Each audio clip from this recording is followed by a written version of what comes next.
அண்மை செய்தியாக பார்த்து வருகிறோம். தாவிக தொண்டர் அணிக்கு வழிகாட்டுவதற்காக எக்ஸ்ஐஜி தலைமையில் குழு அமைக்கப்பட்டிருக்கிறது. இது தொடர்பான விவரங்களோடு இணைகிறார் நமது செய்தியாளர் ஜெரி. வணக்கம். மேலும்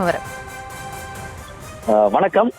தமிழக வெற்றிக் கழக பிரச்சாரத்தின் போது பாதுகாப்பு பணிக்காக தொண்டர் அணி உருவாக்கப்பட்டிருக்கிறது. அதுக்கான ஆலோசனை கூட்டம் தற்பொழுது பணி அலுவலகத்தில் நடைபெற்று வருகிறது. விஜய் பாதுகாப்புக்காகவும் தொண்டர்களை பாதுகாப்பதற்காகவும் பாதுகாப்பு பணிக்காக ஒரு சட்டமன்ற தொகுதிக்கு ஒரு ஆண் ஒரு பெண் என 2 பேர் தேர்வு செய்யப்பட்டிருக்கின்றனர். தொகுதிக்கு 2 பேர் வீதம் 234 சட்டமன்ற தொகுதிகளுக்கு 468 பேர் தேர்வு செய்யப்பட்டுள்ளனர்.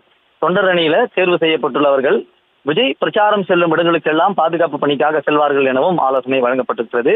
இவர்களுக்கு கட்சி தலைமை சார்பில் இன்று ஆலோசனை வழங்கும் கூட்டம் பனையூர் அலுவலகத்தில் நடைபெற்று இந்த கூட்டத்தில் கட்சியினுடைய பொதுச் செயலாளர்கள் புசி ஆனந்த், ஆதவ் அர்ஜுனா உள்ளிட்டோர் பங்கேற்றனர். இதுல பல முக்கிய ஆலோசனைகள் வழங்கப்பட்டு வருகிறது. குறிப்பாக தமிழக வெற்றி கழக தொண்டர்கள் பணி ஆலோசனை வழங்குவதற்காக ஓய்வு பெற்ற ஐஜி ரவிக்குமார் தலைமையில ஓய்வு பெற்ற காவல்துறை அதிகாரிகளுக்கு ஒரு குழு ஒன்று உருவாக்கப்பட்டிருக்கிறது. அந்த குழுவினர் தற்பொழுது ஆலோசனைகளை வழங்கி வருகிறார்கள்.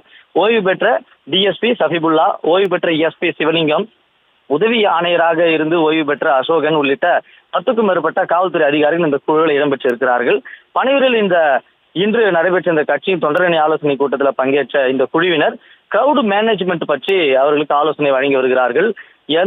எவ்வளவு இடத்தில் எந்த அளவிற்கு கூட்டம் கூட்ட வேண்டும், அந்த கூட்டம் கூட்டினால் எப்படி அவர்களை கையாள வேண்டும் என்பது போன்ற ஆலோசனைகளை தற்பொழுது வழங்கி வருகின்றனர். விவரங்களுக்கு நன்றி ஜெரி.